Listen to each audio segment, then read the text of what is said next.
శ్రీరామ రామ రామేతి రమే రామే మనోరమే సహస్రనామ తత్తుల్యం రామనామవరాననే. జై శ్రీరామ్, జై శ్రీరామ్, జై సీతారాం. రామాయణ అనుభవం 161వ భాగము. రాముడు దర్శించిన హనుమ మొదటి భాగము. హనుమ మాటలలో శ్రీరాముడాతని వేద పాండిత్యమును గుర్తించినాడు. అతడు ఋగ్వేదమునందు బాగుగా శిక్షితుడు అనినాడు.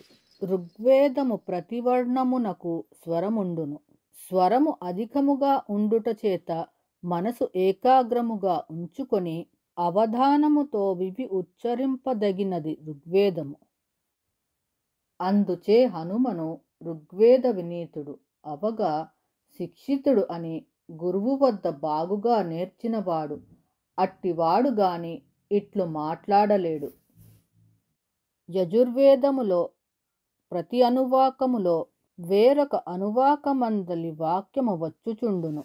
ఆ వాక్యములు ఎందులోనో సరిగ్గా జ్ఞాపకము ఉన్నగాని ఒక అనువాకము చదువుచున్నప్పుడు మరి ఒక అనువాకములోనికి వెళ్ళిపోవుచుండును. అందుచే యజుర్వేదమునకు ధారణ అవసరము. అట్టి ధారణము దుష్కరము.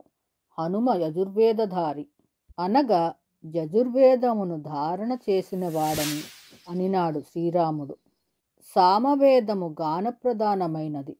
గానమున ఊహించు శక్తి ఎక్కువగా ఉండవలెను. రకరకముల గానములను బాగుగా ఎరింగినవారు గాని సామవేదమును గానము చేయజాలరు. అందుచే సామవేదమునకు వేదనము ఆవశ్యకము. అందుచే హనుమను సామవేద విద్వాంసుడు అనినాడు.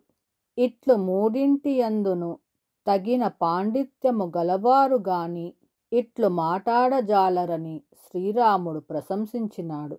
హనుమ మాటాడిన మాటలలో ఉభౌ యోగ్యావహం మన్యే రక్షితుం పృథివీమిమాం. మీరిరువురు ఈ భూమిని రక్షింపయోగ్యులని నేను తలంచుచున్నాను అనినాడు. దీనిచే సృష్టి స్థితి సంహారములు చేయగలవారు మీరని చెప్పినట్లు అయినది.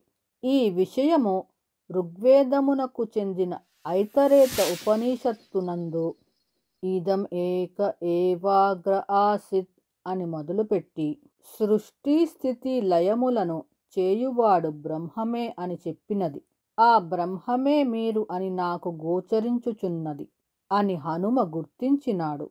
రాముడు దీనిని ఎరింగి ఇట్లు ఋగ్వేదమునందు శిక్షణ నొందినాడని ప్రశంసించినాడు. అట్లే మానుషా దేవ రూపిణ అని మనుష్యులుగా దిగివచ్చిన దేవతా స్వరూపులే మీరని బహుధా విజాయతే పుట్టనివాడు హనుమ పలికినాడు. యజుర్వేదములో అజాయమానో అగుచునే అనేక రూపములతో జన్మించును అని ఉన్నది. జన్మించినవాడు జన్మలేనివాడు బ్రహ్మము. ఆతడే తన సంకల్పముచే స్వేచ్ఛగా ఈ లోకములో తన స్వభావమును మార్చుకొనకుండా జన్మించును అని తెలుపుచున్నది. ఈ రహస్యమును ఎరింగినవాడు కానిచో ఇట్లు మాటాడలేడని రాముడు గుర్తించినాడు. శ్రీరామ రామ రామేతి రమే రామే మనోరమే సహస్రనామ తత్తుల్యం రామనామవరాననే.